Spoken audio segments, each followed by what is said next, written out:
To me, greatness is what other people say about you. I say leaders need to focus on being good.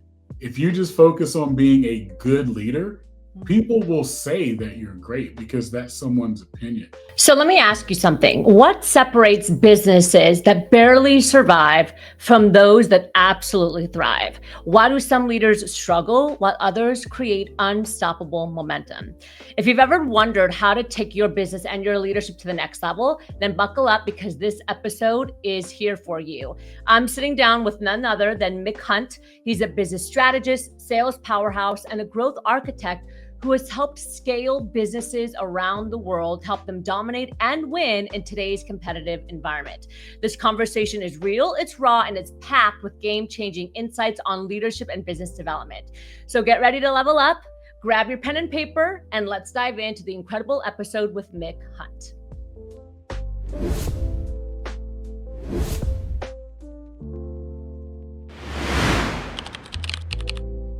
Hi, Mick. Welcome to the Rise of Free podcast. It's an honor to have you on our show today. It is an honor to finally spend some time with you. Thank you so much. I'm looking forward to this conversation because I know that you and I are doing some similar work when it comes to leadership, just making an impact through your power, your presence, your communication.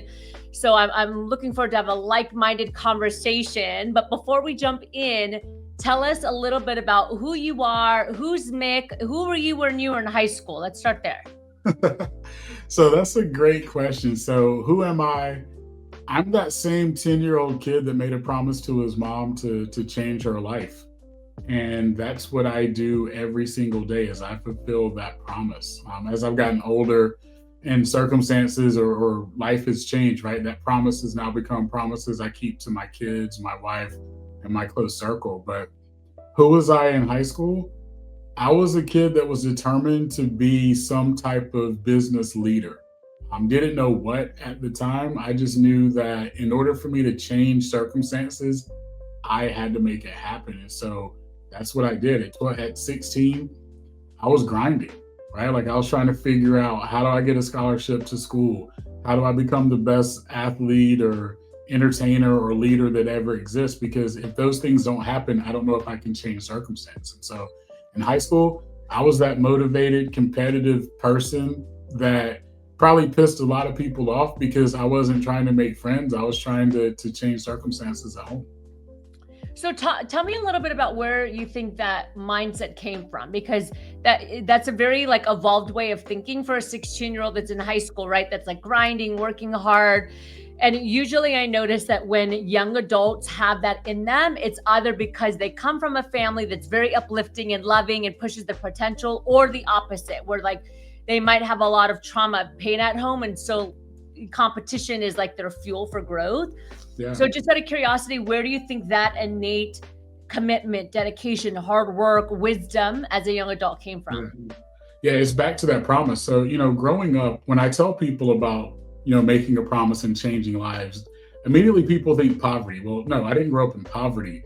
I grew up in a household, the first 10 years of my life, every day I saw my mom abused, whether it was emotionally, physically, sexually, financially, you name it, by my father who lived in the same household, right? So outside looking in, I was the typical 2-parent household, middle class, everything looked great. But my house felt like prison. My house felt cold. Right? One of the nicest houses in the neighborhood, but for me, it was cold, it was dark. And so that was my fuel, was to change that feeling, to change dark, to change emptiness, and to be in a situation where my mom didn't have to go through that. And so when we talk about that drive, it was a little bit of both. I had love, I had compassion, but my mom did it. And I didn't think that was fair. I didn't think it was fair for me to have the things that I wanted and needed, but for my mother, who was my everything, to not have that. And so in order to do those things, I had to protect my mom. And so, knowing my dad, I got to understand the buttons or triggers that he had. So when I could see that, oh, this is about to be a situation where my mom is in a certain way, I try to figure out how can I put that on me because I can handle it, right? So how can I get the negative attention off my mom and put it on me because I'm prepared for it. I'm making it happen. And so that was my drive. That was it. Because I'm listening to you and I find it so fascinating because, obviously I talk to a lot of people here at Rise Up For You, And we also work with leaders and entrepreneurs around the world through Yeah. emotional and social intelligence and leadership. And oftentimes, when you are in a situation of that extremity, you become that. Yeah. So, how did you not become that? Was it your why of helping your mom was more powerful than like creating this identity that you've been around? Like, how did you make sure that you didn't become like the other parent, right? Versus being the kid that was like, no, I'm going to do good with this. Yeah, that's a great question. How did I do it? I saw it every day and I never accepted it as normal. I think what happens with us in any circumstances we're in, the more we accept things as normal, the more we accept it to be okay. And so, how did I not become that? I never accepted it as normal. I never accepted it as right. And so, I knew that I had to create that version of what a man should look like, what a husband should look like, what a father should look like. And so, I painted that picture and that's what I try to create for myself every day. And is it easy? No. I mean, it's genetics, right? Like you are going to be a part of what your bloodline says that you are, Yeah. Yeah. but it's purposeful for me every day to make sure that I don't want to say the polar opposite because my dad did have some really good qualities, right? Cool. It's just those majority of qualities I made sure I didn't want to have. And so I look myself in the mirror every day. I try to make sure that I'm presenting good Yeah. every day. Yeah, I love that. So tell us a little bit more about Mick. So you got through high school. Where did you go from there? Like, how did you get into the entrepreneurial side of things? Yeah. So high school, I went to college, University of North Carolina. So shout out to my UNC Tar Heels. So that is my school through and through. Graduated college and immediately got a job working for an insurance agent. So Okay. I was a sales manager. I tell this story all the time. I interviewed for the job, and the owner had visions of being the biggest, baddest insurance agent in the state of North Carolina. And I remember asking, that's awesome. How is this going to happen? And in his very Italian voice, he said, that's why the insert your favorite 4-letter curse word. That's why the blank I hired you. You better go figure it out. And so I did. We ended up within 5-6 years being the number one agent, not just in North Carolina, but in the country for nationwide insurance. Wow. But what I realized, I was building a dream for someone else, right? So while he's winning the awards and the trips to like Switzerland, to Paris, to Rome, to Atlantis, I won the trips to Atlanta, right? And so for all of you that are listening or watching, Atlantis and Atlanta are not the same thing. But what I realized was maybe I didn't want those trips, but I wanted the success, right? I understood what success meant for me. And so it meant being an entrepreneur. So I took a lot of the things I learned, both in college, at home, and working for the agent, and said, I can do this too. And so I started out in the insurance industry as an entrepreneur, started a business, and within 3 years had grown that business to over $3.5 million of revenue and had a financial exit close to 16 million in 3 years.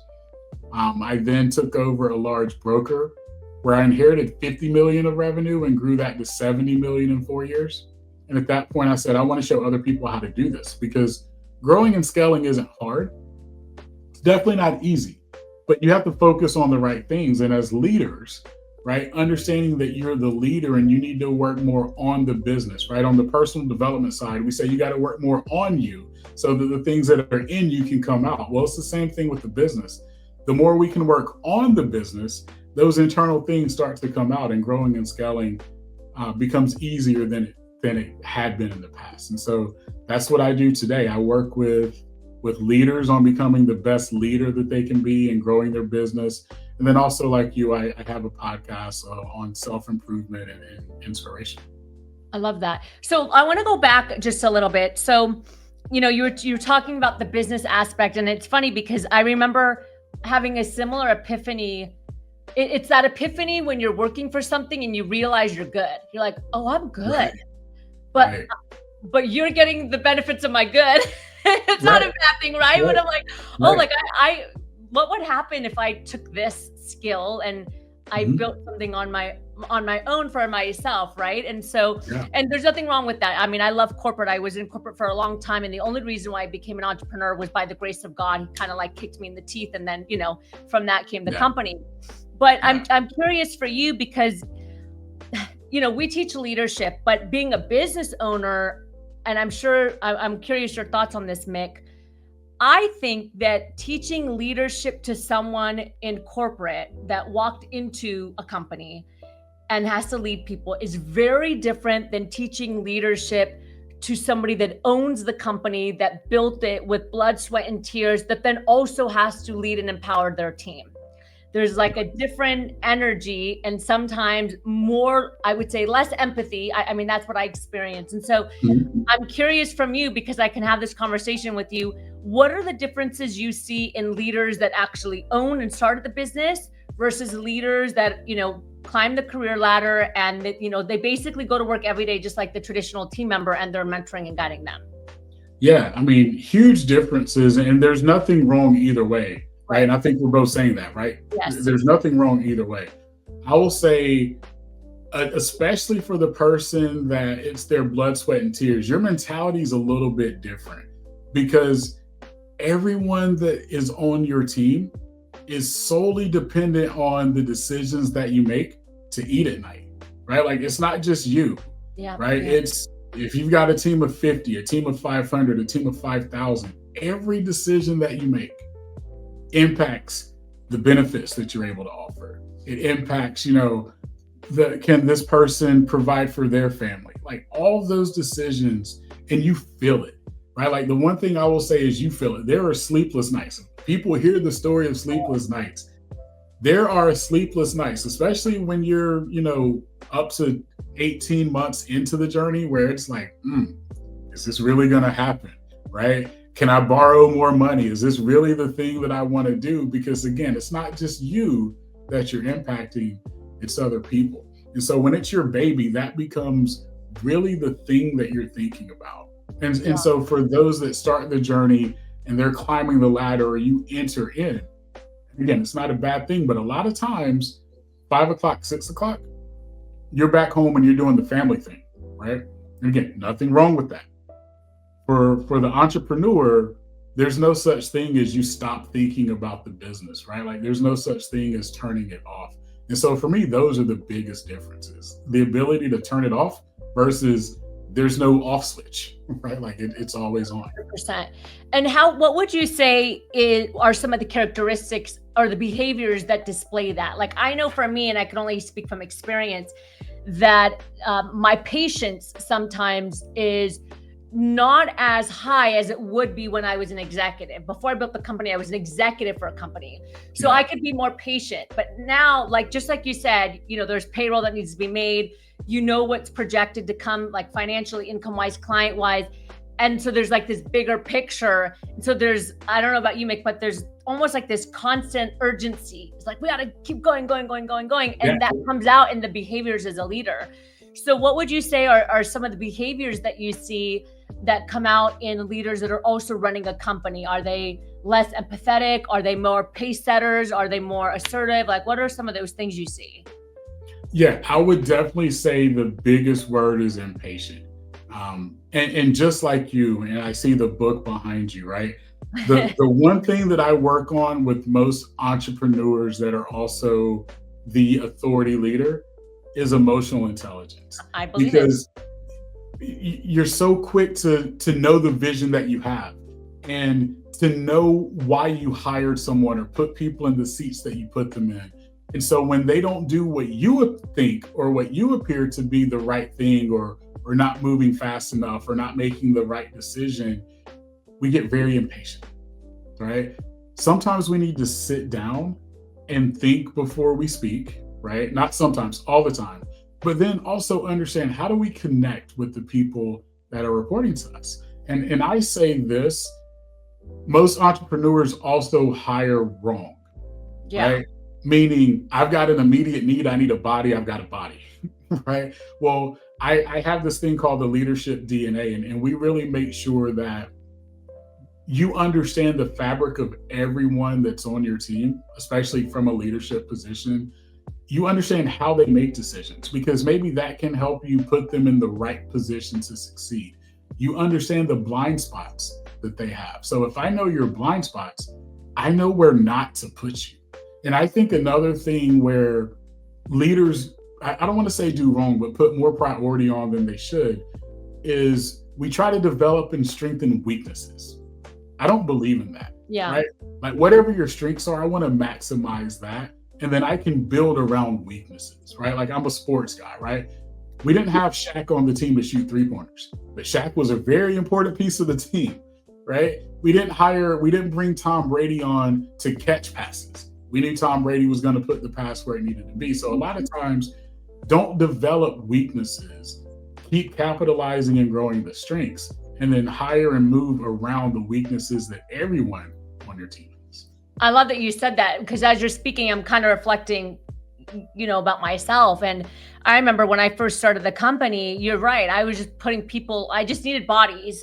And then I realized like, this isn't serving me because they're not the expert in this, right? I'm trying to like get them to do something that's not really their passion or their skill or their expertise. Yeah. And going along with what you just said about your strengths versus opportunities for growth. I mean, a perfect example is my vice president. She's bubbly and more warm and very, very positive. And I'm a little bit more like assertive and like, let's get her done.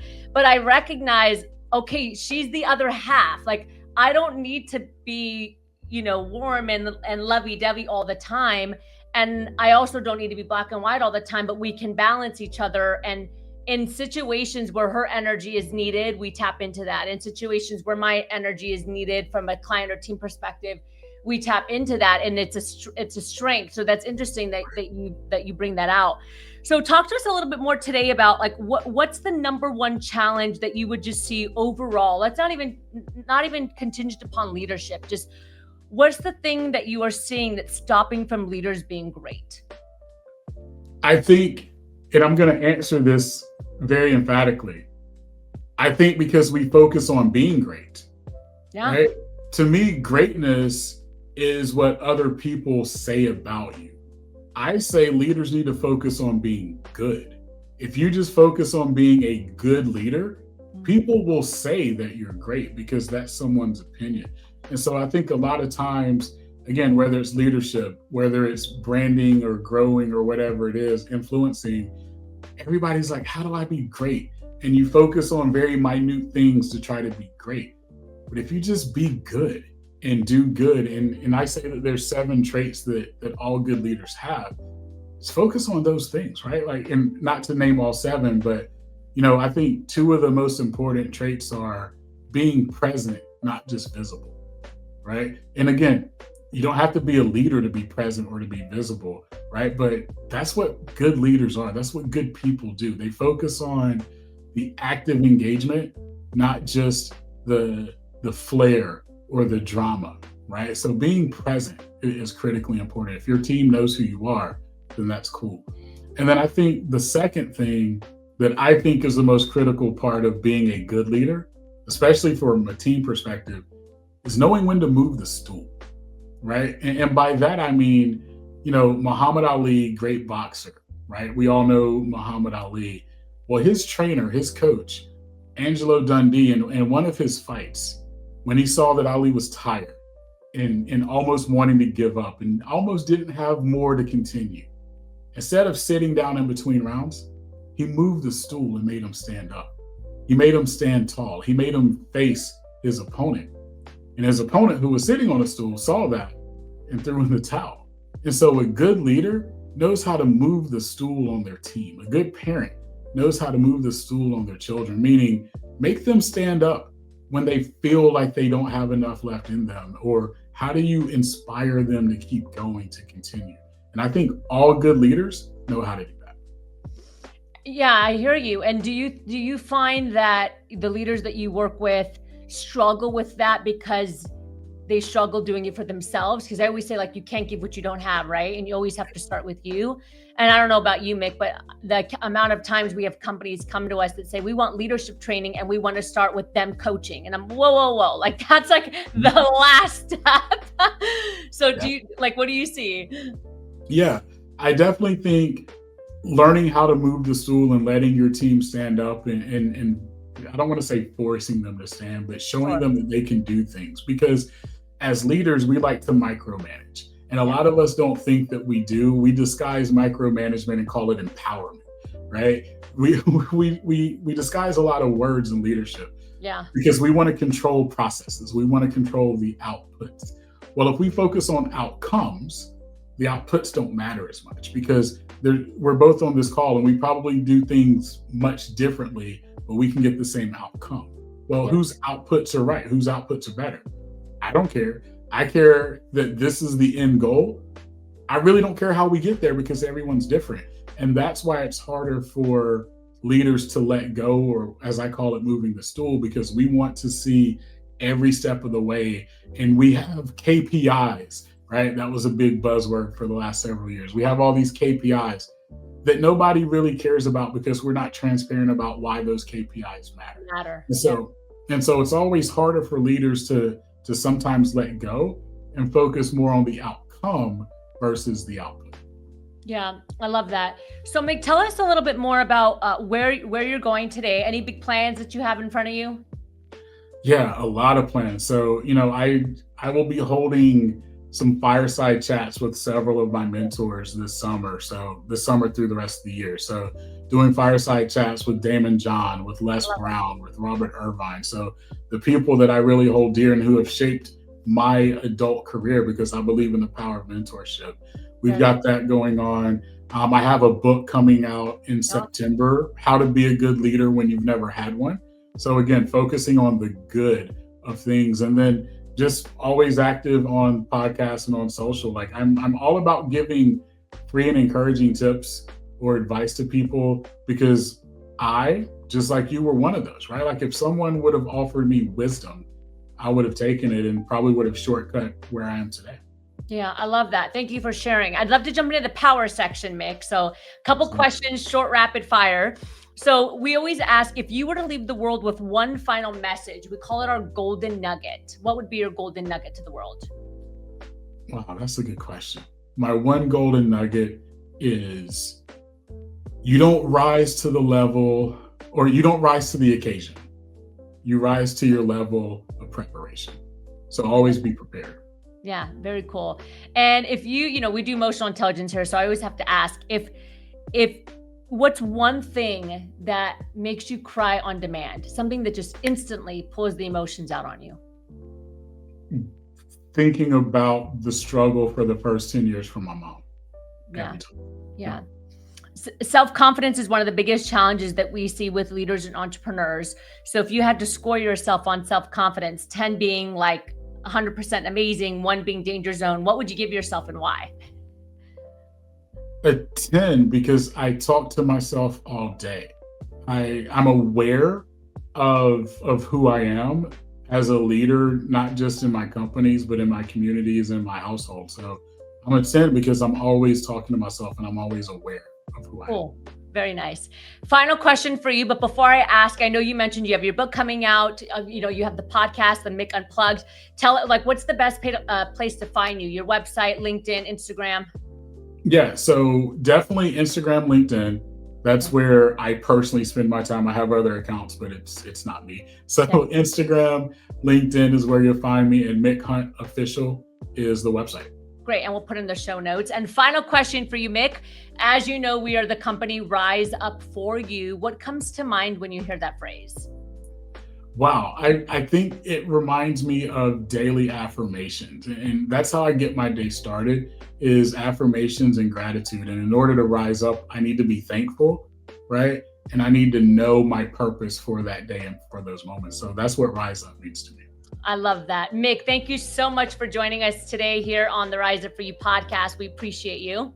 Thank you for having me. Thank you. And thank you everyone for joining the Rise Up For You podcast. Again, this is your host, Lena Nasserdeen. Every single week, we are bringing you brand new episodes with leaders, executives, entrepreneurs from around the world that are helping you be your absolute best.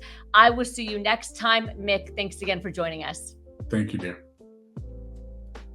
Hey, welcome to the Rise Up For You podcast. This is your host, Lena Nasserdeen, also the CEO and founder of Rise Up For You. I want to remind you just a little bit about what we do. My team and I are working with organizations, leaders, and entrepreneurs around the world to enhance company culture, performance, potential, all through soft skills. So if you're anything like me and you love to push your potential, you want to be high performing on a day-to-day basis and truly have it all as an individual and as a business, check us out and make sure that you sign up for your free informative call. We have an amazing team of trainers and coaches that are here to serve you. And let's be real, it's hard to do things by yourself. We all have blind spots, including myself. And sometimes it's just that much easier when you have a coach, when you have a mentor that's by your side, cheering you on and helping you and your team get to the next level. Okay, my friends, don't forget to sign up for that call, whether you're a leader in the workplace or an individual looking to grow yourself. We're here to serve you.